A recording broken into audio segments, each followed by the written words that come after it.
আসসালামু আলাইকুম ওয়া রাহমাতুল্লাহি ওয়া বারাকাতুহু নাহমাদুহু ওয়া নুসাল্লি আলা রাসূলিহিল কারীম আউযু বিল্লাহি মিনাশ শাইতানির রাজীম বিসমিল্লাহির রাহমানির রাহিম ফাজতানিবুর রিজসা মিনাল আওসান ওয়াজতানিবু কাওলাজ জুর সাদাকাল্লাহুল মাওলানাল আযীম ওয়া সাদাকা রাসূলুহুন নবিয়্যুল কারীম। সুপ্রিয় দর্শক মণ্ডলী, আজকের দিন জুমাবার, আমরা জুমার সালাত আদায় করেছি। আল্লাহ পাককে শুকরিয়া আদায় করছি।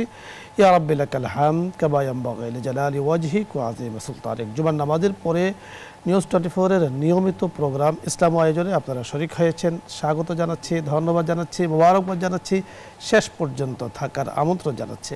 আল্লাহ রাব্বি করিম পবিত্র কোরআন হাকিমে আমাদেরকে জানিয়ে দিয়েছেন ফাজতানিবুর রিজসা মিনাল আওসান, অর্থাৎ আমাদেরকে কোন কোন বস্তু থেকে বেঁচে থাকতে হবে আর কোন কোন বস্তু আমাদের করতে হবে সেগুলো আল্লাহ তাআলা কোরআন হাকিমের মাধ্যমে আমাদেরকে জানিয়ে দিয়েছেন। যেমন আল্লাহ তাআলা এখানে মূর্তি পূজার ব্যাপারে একবারে পরিপূর্ণভাবে নিষেধ করেছেন এবং কাউলে জোর অর্থাৎ মিথ্যা সুপারিশ, মিথ্যা সাক্ষ্য, কারো ব্যাপারে মিথ্যা কথা বলা, এগুলোর ব্যাপারে সম্পূর্ণরূপে নিষেধ করা হয়েছে পবিত্র কোরআনে হাকিমে। কারণ মিথ্যার দ্বারা, একটি মিথ্যাকে ঢাকার দ্বারা অনেকগুলো মিথ্যা বলতে হয়। এজন্য আসিদক ইউনজি ওয়াল কিযব ইহলিক, সত্য মানুষকে মুক্তি দেয়, মিথ্যা মানুষকে ধ্বংস করে।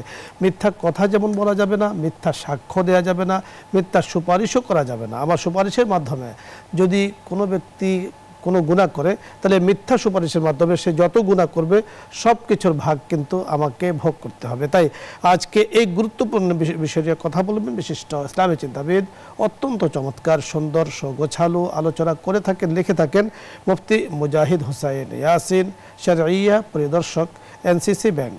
সাথে আছি আমি আমজাদ হোসেন হেদালি। আসসালামু আলাইকুম ওয়া রাহমাতুল্লাহ। ওয়া আলাইকুম আসসালাম ওয়া রাহমাতুল্লাহ। মুফতি সাহেব কেমন আছেন? আলহামদুলিল্লাহ।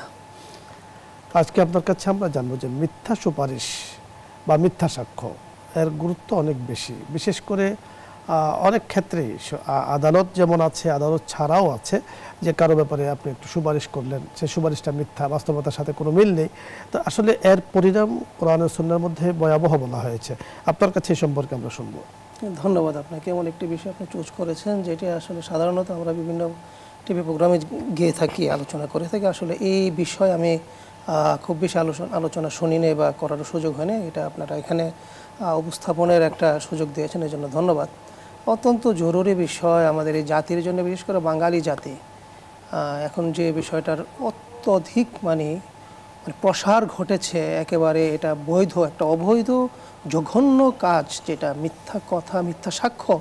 মিথ্যা কথা তো এটা আপনার একটা ব্যক্তিগত একটা বিষয়, এটা ইন্ডিভিজুয়ালি আপনার ক্ষতি হলো, যার যার ক্ষতি হলো। কিন্তু যখন সেটা কারো সুপারিশের আকারে চলে যাবে, সাক্ষ্যের আকারে চলে যাবে, তখন কিন্তু এটা সমাজের জন্য, সমস্ত দেশের জন্য এটা অনেক বড় ধরনের একটা ক্ষতির কারণ হয়ে দাঁড়ায়। পবিত্র কোরআন শরীফ আপনি যেমনটি আলোচনা করছিলেন যে মিথ্যা কথা, মিথ্যা সাক্ষ্য বা মিথ্যা কথা বলা, এইটা আল্লাহ তাআলা কার সাথে এটা সংযুক্তি করেছেন? আমরা এটা দেখি যে মূর্তি পূজার সাথে এটা কিন্তু আল্লাহ তাআলা উল্লেখ করেছেন যে মিথ্যা কথা বলা, মিথ্যা সাক্ষ্য দেওয়া অত্যন্ত খারাপ জিনিস। এবং তুমি মুসলমান হয়ে তুমি কি করলা? একটা শিরিকের কাজ করলা, একটা মূর্তি পূজার কাজ করলা। আল্লাহ তাআলা পবিত্র কোরআনে বলছেন যে মান ইয়াশফা শাফাআতান হাসানাতান ইয়াকুল্লু নাসিব মিনহা ওয়া মান ইয়াশফা শাফাআতান সাইয়্যাতান ইয়াকুল্লু কিফলুম মিনহা। যে ব্যক্তি ভালো সাক্ষ্য মানে ভালো সুপারিশ করবে, ভালো কাজের জন্য সুপারিশ করবে, সত্য কাজের জন্য সুপারিশ করবে, তাহলে হাসানাতুম মিনহা, এটার যে আল্লাহ তাআলা এর মধ্যে যত ধরনের খায়ের রেখেছেন, কল্যাণ রেখেছেন, সেটার ভাগ সেও পাবে। কিন্তু কেউ যদি অন্যায়ভাবে অথবা কোনো খারাপ কাজে অথবা সে কোনো মিথ্যামিথ্যি যদি কোথাও জেনে শুনে জানে যে জিনিসটা খারাপ, সে খারাপ বা যে যার জন্য করছে সে যোগ্য না, অযোগ্য, তাকে যোগ্য হিসেবে তুলে ধরছে, এই যে সে কাজটা করলো, সুপারিশ করলো, আল্লাহ তাআলা বলছেন কিফলুম মিনহা, এর যে পাপের যে বোঝা, কিফলুন, এখানে তো আল্লাহ তাআলা এটা বলেন নাই যে এটার মিনহা, এটার অংশ সে পাবে, বলছে কিফলুম মিনহা, এর যে পাপের যে বোঝা, এই বোঝা তাকে বহন করতে হবে।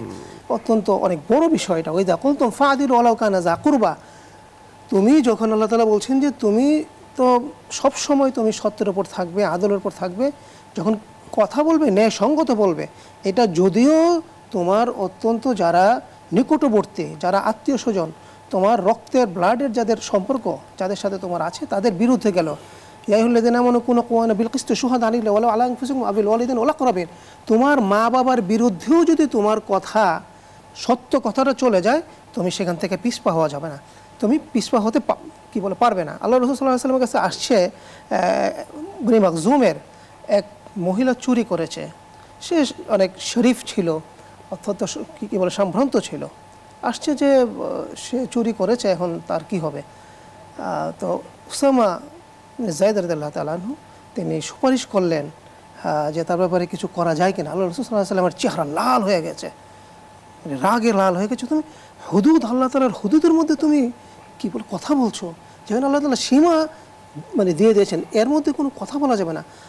তিনি বলেছেন যে আগের যুগের মানুষ যে ধ্বংস হয়েছে, এটা কী কারণে হয়েছে এই কারণে যে সারাকা শরীফ, যখন তাদের সম্ভ্রান্তরা যারা ক্ষমতাশালী প্রভাবশালী তারা যখন চুরি করত, তারা অন্যায় করত, তাহলে কি করতে তারা তাদেরকে ছেড়ে দিত। আর যখন সারাকা জাইফ, যখন যারা দুর্বল মানুষ তারা কোনো অন্যায় করলে তাদেরকে তারা কি করতো, ফাকামুল হাদ্দা, তাদেরকে তারা। বড় সুন্দর চমৎকার আপনি বলছিলেন। দর্শক মণ্ডলী, আজকে মিথ্যা সাক্ষ্যর ব্যাপারে, মিথ্যা সুপারিশের ব্যাপারে যে কথাগুলো আমরা এখানে আলোচনা করছি তা আপনারা শুনতে পেয়েছেন।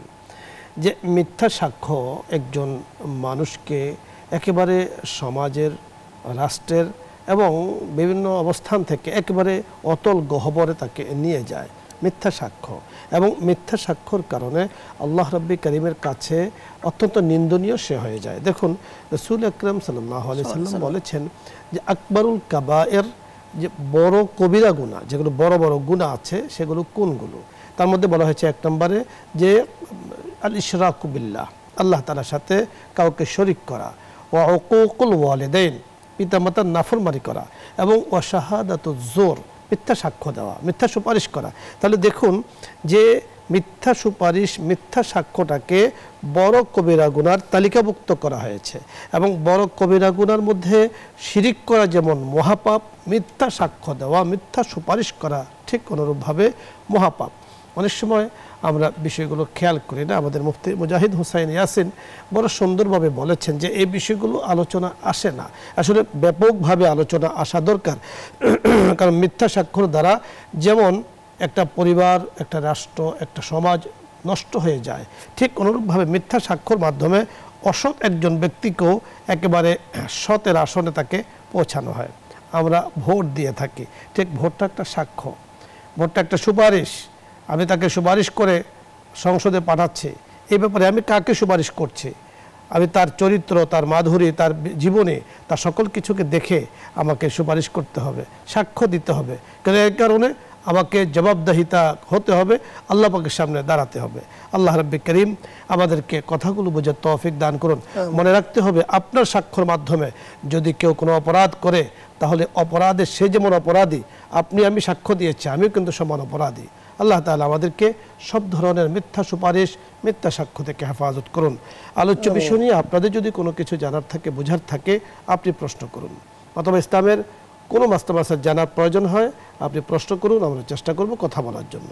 প্রথমে যিনি আছেন, আসসালামু আলাইকুম ওয়া রাহমাতুল্লাহ, দর্শক নাম বলে পরিচয় দিয়ে প্রশ্ন করুন। ওয়া আলাইকুম সালাম ওয়া রাহমাতুল্লাহ ওয়া বারাকাতুহু। হুজুর, আমি ধরমপাড়া সুনামগঞ্জ থেকে ইনুস বলছিলাম। জি, প্রশ্ন করুন। হুজুর, আমার দুইটা প্রশ্ন। প্রথম প্রশ্নটা হলো যে মসজিদে আমরা জানি দুইজন ব্যক্তির জন্য জায়গা নির্দিষ্ট আছে, সেটা হলো ইমাম সাহেব, মুয়াজ্জিন সাহেব। কিন্তু আমাদের দেশে এই ইউনো সাহেব, ডিসি সাহেব, এসপি সাহেব, এই জজ সাহেব, সচিব সাহেবের জন্য জায়গা নামাজ বিষয়ে আগে কাতারে জায়গা রাখা হয়। এটা ইসলাম কিভাবে মানে সমর্থন করে? আচ্ছা, 2 নম্বর প্রশ্ন হলো হুজুর, যে নামাজ সমস্ত অপকর্ম এবং অশ্লীলতাকে মানুষকে দূরে রাখে, কিন্তু আমাদেরকে দূরে রাখে না কেন? জি, আপনি সুন্দর সুন্দর প্রশ্ন করেছেন, আমরা কথা বলছি। প্রথম যে প্রশ্নটি করেছেন বুঝতে পেরেছি, যে অত্যন্ত সুন্দর প্রশ্ন করেছেন এবং আলোচিত অনেকবার সম্ভবত এই বিষয়ে উত্তর দেওয়া হয়েছে। আসলে যে সমাজের যত বড় মানুষ তিনি মসজিদে তত আগে যাবেন। তিনি যদি আগে চলে যান কেউ আসার আগে, এবং তার জন্য যদি তিনি যদি জায়গা রেখে আসেন, অর্থাৎ এখনও কেউ আসেনি, সেই হিসাবে উনি জায়গা রেখে আসলে এবং ওনার জায়নামাজ আগে বিছানো হলো, আগে এটা কি বলে একটা ব্যবস্থা উনি রাখেন বা করেন বা কেউ করে থাকে, এটা কোনো অসুবিধা নেই। বাট এটা যদি নিয়মিত হয় বা অন্য সবাই মসজিদে আসার পরে তারপরে তিনি আসবেন বা কেউ আসবে মসজিদে তারপরে তিনি ডিঙ্গিয়ে যাবেন, আল্লাহ রাসূল সাল্লাল্লাহু আলাইহি সাল্লাম বলছেন যে এটা কখনোই উচিত না, মানুষকে ডিঙ্গে আসে। এবং আল্লাহ রাসূল সাল্লাল্লাহু আলাইহি সাল্লাম সাহাবায়ে কেরাম হযরত ওমর রাদিয়াল্লাহু তাআলা আনহুর প্রত্যেকেরই এরকম কি বলে রেওয়ায়াত আছে যে জায়গার মধ্যে ওনারা দাঁড় করে দিয়েছেন, আপনি ওখানে দাঁড়ান, আপনি মানুষকে ডিঙ্গে আসবেন না, অর্থাৎ তার জায়গা আছে, উনি আসছেন। এক কথা এই কাজটি নিন্দনীয়, এটা উচিত না। আমি মোহতারাম আপনার সাথে একটু অ্যাড করতে চাই যে এই বিষয়টি মসজিদে আসলে শুধুমাত্র ইমাম সাহেব যেহেতু আগে নামাজ পড়াবেন এর জন্য ওনার জায়গাটি নির্ধারিত, বাট মুয়াজ্জিন সাহেব যিনি একামত দেন তিনি মুয়াজ্জিন হতে পারেন, যিনি একামত দেবেন অন্য কেউ হতে পারেন, উনি ইমামের পেছনে দাঁড়াবেন। কোনো কারণে ইমাম সাহেবের নামাজে যদি সমস্যা হয় তাহলে উনি যেন ইমামতি করতে পারেন। লম্বা চড়া একটা মাসআলা এখানে আছে। আমরা এখানে যে বিষয়টি আলোচনা করতে চাই, জায়নামাজ বিছিয়ে মসজিদে কারোর জন্য জায়গা নির্ধারণ করে রাখা এবং উনি যখন আসবেন মানুষদেরকে ডিঙ্গিয়ে মানুষদেরকে করে আসবেন, আসলে এটা কিন্তু অনুচিত। এটা মসজিদে মনে রাখতে হবে ইজা এ মুসলিম হারাম আস্ত, মানুষকে কষ্ট দেওয়া এটা হারাম। আর আপনি সামনের কাতারে যাচ্ছেন ফজিলত পাওয়ার জন্য, যদি বাস্তবিক পক্ষে ফজিলত পাওয়ার উদ্দেশ্য হয় তাহলে ফজিলত পাওয়ার জন্য হারামে মুরতাকিব হওয়া, হারামে লিপ্ত হওয়া এটা কিন্তু লা ইয়াজুজ, জায়েজ নেই। এজন্য মসজিদে যিনি আগে আসবেন আগে বসবেন, পরে আসবেন পরে বসবেন, কাতারের মধ্যে সমানে কাঁধের সাথে কাঁধ মিলিয়ে পায়ের গোড়ালির সাথে গোড়ালি মিলিয়ে দাঁড়াবো। এখানে কোনো উঁচু নিচু মসজিদে নেই।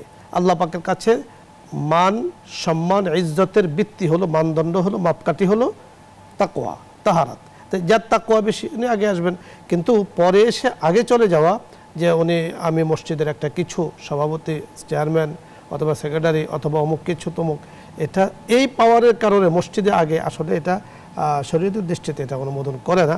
হ্যাঁ, আপনি যদি কাউকে সম্মান করেন, উনি এসেছে আপনি সম্মান করে ওনাকে অগ্রসর করেছেন, সেটা সম্মানের জায়গাটা কিন্তু আলোক বিষয়, সম্মান করে যাইতে পারে, কোনো সমস্যা নেই। কিন্তু আমি নিজে সম্মানের উপযুক্ত, আমাকে সম্মান করতে হবে, না হলে মানুষকে ডিঙ্গে হলো আমি সম্মান নিয়ে নেব জোর করে, এই ধরনের কিন্তু উচিত নয়। মসজিদে যিনি যেখানে জায়গা পাবেন সেখানে বসে যাবেন।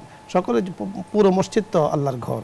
এবং ফজিলতের ব্যাপারে বলা হয়েছে প্রথমে রহমত আসে ইমামের উপরে, পরে মুয়াজ্জিন, পরে ডান দিকে, পরে বাম দিকে, এভাবে আগে পেছনে আসতে থাকে। তাহলে রহমত ফজিলতটা পাওয়ার জন্য যদি আপনি এসে থাকেন তাহলে নিঃসন্দেহে যেখানে জায়গা পাবেন সেখানে দাঁড়াবেন, বসবেন, কাউকে কষ্ট দেওয়া কিন্তু উচিত না। আরেকটি বিষয় মোহতারাম, আমি দেখেছি যে এই যে বর্ষাকাল এখন, তা আপনি মসজিদে এসেছেন, আপনার জুতাটাকে আপনি প্যাকেটে নিচ্ছেন না, আপনার জুতা থেকে টপ টপ করে পানি পড়ছে, আর এটা মানুষের মুসল্লির গায়ে পড়ছে, মসজিদেও পড়ছে। মসজিদকে আপনার জুতার ময়লা পানিটা তো নাপাকও হতে পারে, ময়লাও হতে পারে। তো এই ব্যাপারে কিন্তু সতর্ক থাকতে হবে। আমি যখন এসেছি আমি আমার জুতাটাকে এমনভাবে রাখবো যাতে আমার দ্বারা কোনো মুসল্লিও কষ্ট না পায়, মসজিদে যাতে নোংরা না হয়, এই বিষয়টি খুব খেয়াল রাখতে হবে। আরেকটি বিষয়, বর্তমানে প্রাসঙ্গিক বিষয়, বর্তমানে রোগ জীবাণুর ব্যাপারে আমরা যতটুকু জেনেছি যে ডেঙ্গু ইত্যাদি খুব প্রভাব বিস্তার করছে, চিকুনগুনিয়া আরও বিভিন্ন ধরনের ভাইরাস জ্বর দেখা যাচ্ছে। এই ব্যাপারে আমাদের সতর্ক থাকতে হবে। আমাদের আঙ্গিনা, আমাদের সকল কিছুকে পরিষ্কার পরিচ্ছন্ন রাখতে হবে, কারণ আত্মহুর সাতল ইমান, পরিষ্কার পরিচ্ছন্নতা এটা ইমানের অঙ্গ। এই জন্য আমি যেমন আমার আঙ্গিনাকে পরিষ্কার রাখবো, আমার দেহকে পরিষ্কার রাখবো, আমার মসজিদকে পরিষ্কার রাখবো, সকল কিছুকে আমি পরিষ্কার পরিচ্ছন্ন রাখবো। আল্লাহ রাব্বুল কারীম আমাদেরকে তৌফিক দান করেন। আরেকটি প্রশ্ন করেছেন আপনি, ইন্নাস সালাতা তানহা আনিল ফাহশাই ওয়াল মুনকার ওয়া যিকরুল্লাহি আকবার লাউ কানু ইয়ালামুন। তো নামাজ সকল অশ্লীল কাজ থেকে মানুষদেরকে বিরত রাখে। এখন উনি যেটা বলছেন, অনেকে নামাজ পড়ছেন আবার গুনার কাজও করছেন, বিষয়টি কেমন? قد أفلح المؤمنون الذين هم في صلاتهم خاشعون الذين عن اللغو معرضون। নামাজ পড়ছেন কিন্তু নামাজে তাকে ওই সমস্ত কাজ থেকে বিরত রাখতে পারছেন না। আল্লাহ রাসূল সাল্লাল্লাহু আলাইহি ওয়াসাল্লাম কি বলছেন যে সাল্লু কামা রাআইতুমুনি, আমাকে যেভাবে দেখছো তোমরা সেভাবে নামাজ পড়ো। রাসূলুল্লাহ সাল্লাল্লাহু আলাইহি সাল্লামের সুন্নত যদি নামাজের মধ্যে পরিপূর্ণভাবে অনুশীলন করা হয়, বাস্তবায়িত হয়, তাহলে সেই নামাজ তাকে অবশ্যই ফাহশা এবং মুনকার, যত অন্যায় কাজ থেকে অবশ্যই তাকে বিরত রাখবে। আমি যদি বিরক্ত না হই, না থাকতে পারি, কেউ যদি এরকম না হয়, তাহলে বুঝতে হবে আমার নামাজের মধ্যে কোথাও না কোথাও নামাজের মতো নামাজ হচ্ছে না। বড় সুন্দর বলছেন, নামাজের মতো নামাজ যখন ব্যক্তি পড়েন বা পড়া হয়, নিঃসন্দেহে এই নামাজ তাকে অশ্লীল, অন্যায়, জুলুম থেকে বিরত রাখে। এখানে রাসূল আকরাম সাল্লাল্লাহু আলাইহি সাল্লামের একটি হাদিস আমরা উদ্ধৃতি হিসেবে উল্লেখ করতে পারি। রাসূল সাল্লাল্লাহু আলাইহি সাল্লামের কাছে সাহাবায়ে কেরাম বলেছেন, ইয়া রাসূলুল্লাহ, অমুক লোকটি নামাজ পড়ে বাট অন্যায় কাজও করে। রাসূল বলেছেন তাকে নামাজ পড়তে দাও। নামাজ পড়েছেন, 1 মাস পরে সাহাবাই কেরামের অনেকে রাসূলের কাছে বলেছেন যে ওই লোকটি আলহামদুলিল্লাহ ঠিক হয়ে গিয়েছে।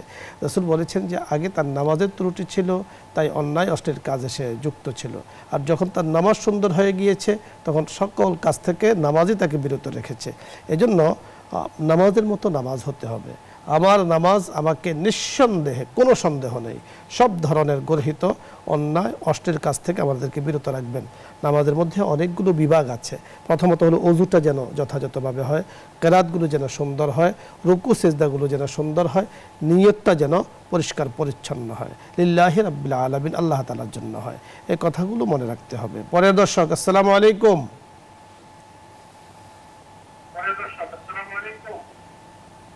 ওয়ালাইকুম আসসালাম। প্রশ্ন করুন।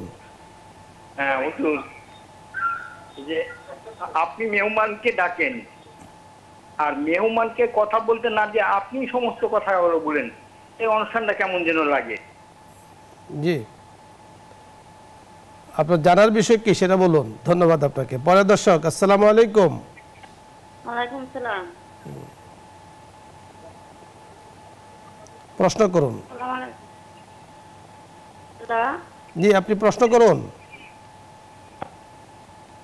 আমার প্রশ্ন হইল যে অনেকদিন ধরে আপনাকে ফোন করুম, আমি পাই না, আজকে পাইছি। ধন্যবাদ। জি জি, প্রশ্ন করুন। এখন বলুন, প্রশ্ন করুন। লাইন কেটে গিয়েছে। পরের দর্শক, আসসালামু আলাইকুম। আসসালামু আলাইকুম। আসসালামু আলাইকুম। ওয়ালাইকুম আসসালাম ওয়া রাহমাতুল্লাহ। আপনার প্রশ্ন? আমার প্রশ্ন, আমাদের দেশে যে 5 ওয়াক্ত সালাতের পর সম্মিলিত যে মুনাজাত করে, এটা কি করুন হবে? না, অবশ্যই না, জায়েজ নয়। শুনতে থাকুন, আমরা বলছি। জি, সুন্দর প্রশ্ন করেছেন। মোনাজাত আল্লাহ তাআলার কাছে চাওয়া। মোনাজাত মানে কি? মোনাজাতের অর্থ কি? মোনাজাতের অর্থ হলো আল্লাহ তাআলার কাছে একান্তে চাওয়া। এটা হলো এটা শাব্দিক পারিভাষিক অর্থ, সব মিলে এটার অর্থ একান্তে আল্লাহ তাআলার কাছে চাওয়া। তো মোনাজাত এটা আল্লাহ রসুল সাল্লাল্লাহু আলাইহি ওয়াসাল্লামের হাদিস আছে যে কোন দোয়া কবুল হয়। এর মধ্যে অন্যতম হলো ফরজ নামাজের পরে, আকিবুস সালাত, ফরজ নামাজের পরে যে দোয়া করা হয় আল্লাহ তাআলা সেই দোয়া কবুল করে থাকেন। তো এই জন্য যেহেতু আমাদের এই সাবকন্টিনেন্টাল যে সমস্ত দেশ আছে, আমাদের এই সমস্ত দেশের সাধারণ মানুষরা অত বেশি দোয়া কালাম বা ইত্যাদি আমরা জানি না, যে কারণে ইমাম সাহেবরা আমাদের পক্ষ থেকে দোয়া করে দেন। আমরা আমিন আমিন বলে থাকি। চমৎকার বলছিলেন। আমরা পরের দর্শকের কথা শুনবো। জি, আসসালামু আলাইকুম ওয়া রাহমাতুল্লাহ।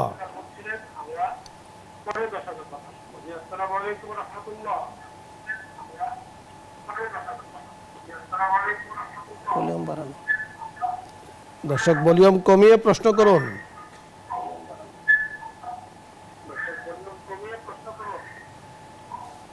ধন্যবাদ, কানেকশন আপনি পাচ্ছেন না। এরপরে দর্শক, আসসালামু আলাইকুম। আসসালামু আলাইকুম। ওয়ালাইকুম আসসালাম ওয়া রাহমাতুল্লাহ। আমার একটা প্রশ্ন। জি, বলুন। হ্যাঁ, আমি বলছি কোরআন পড়ার সময় আঙ্গুল ভিজা পাতা উল্টান যাইবনি? জি, সুন্দর একটি প্রশ্ন করেছেন। বুঝতে পেরেছেন, মানে কোরআন পড়ার সময় অর্থাৎ আঙুলটাকে ভিজিয়ে পাতাটাকে যেন উল্টাতে পারেন, অনেক সময় লালা দিয়ে, অনেক সময় পানি দিয়ে, সেটা ভিজাতে কোনো অসুবিধা নেই, কোনো সমস্যা নেই।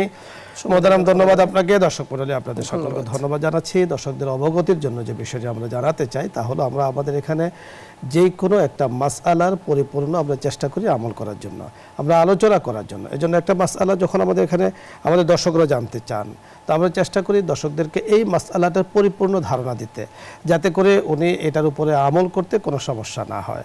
এজন্য আমরা অনেক সময় আমাদের যিনি গেস্ট আছেন আমরা মিলিয়ে সুন্দর একটা মাসআলা দর্শকদেরকে আমরা উপহার দিয়ে থাকি। আশা করছি যারা বুঝতে পেরেছেন সকলকে ধন্যবাদ জানাচ্ছি, এবং আজকের অনুষ্ঠানে যারা শরীক হয়েছেন, অংশগ্রহণ করেছেন, আল্লাহ রাব্বুল কারীম জাযা খায়ের দান করুক, আমিন ইয়া রাব্বাল আলামিন। ইনশাআল্লাহ আগামী প্রোগ্রামে আবারও দেখা হচ্ছে, আশাবাদ ব্যক্ত করে আজকের মতো বিদায় নিচ্ছি। আসসালামু আলাইকুম ওয়া রাহমাতুল্লাহি ওয়া বারাকাতুহু। দোয়া হবে, দরুদ ইস্তিগফার পাঠ করি। اللهم صل على سيدنا ونبينا وشفيعنا وحبيبنا ومولانا محمد صلى الله عليه وعلى آله وأصحابه وبارك وسلم أستغفر الله ربي من كل ذنب وأتوب إليه لا حول ولا قوة إلا بالله العلي العظيم الحمد لله رب العالمين والصلاة والسلام على سيد الأنبياء والمرسلين وخاتم النبيين وعلى آله وأصحابه أجمعين ربنا ظلمنا أنفسنا وإن لم تغفر لنا وترحمنا لنكونن من الخاسرين يا رب لك الحمد كما ينبغي لجلال وجهك وعظيم سلطانك اللهم إنا نسألك الهدى والتقى والعفاف والغنى يا كريم يا رحيم আমরা গুনাহগার বান্দারা হাত তুলেছি মাওলাই করিম অনেক মানুষ আমাদের অনুষ্ঠানের সাথে যুক্ত ছিলেন আজকে অসুস্থতার কারণে বিছানায় শুয়ে আছেন মেহেরবানি করে ইয়া আল্লাহ আমাদের সকলকে মাফ করে দেন অসুস্থ মানুষগুলোকে শিফায়ে কামেলা আজেলা দাইমা কুল্লিয়া দান করেন ইয়া আল্লাহ অনেকে বিভিন্ন জ্বরে আক্রান্ত হয়ে আছেন সব ধরনের ভাইরাসগুলোকে আমাদের দেশ থেকে আপনি দূর করে দেন ইয়া আল্লাহ সব ধরনের বিমারগুলোকে আপনি দূর করে দেন অসুস্থ মানুষগুলোকে সুস্থতার নিয়ামত দান করেন ইয়া করিম মেহেরবানি করে যে প্রোগ্রামে বসে হাত তুলেছে অনুষ্ঠানকে আপনি কবুল করে নেন বসুন্ধরা পরিবারকে চেয়ারম্যান মহোদয়কে পরিবারের সদস্য যারা আছেন আমরা যারা আছি ইয়া আল্লাহ কত মানুষ আমাদের সাথে হাত তুলে আছেন বড় আশা করে ভরসা করে মেহেরবানি করে সকলকে আপনি মাফ করে দেন আমাদের জীবনের সকল ক্ষেত্রে বরকত দ্বারা ভরপুর করে দেন আমাদের হায়াতকে বরকত দ্বারা ভরপুর করে দেন ইলমে আমলে আপনি বরকত দ্বারা ভরপুর করে দেন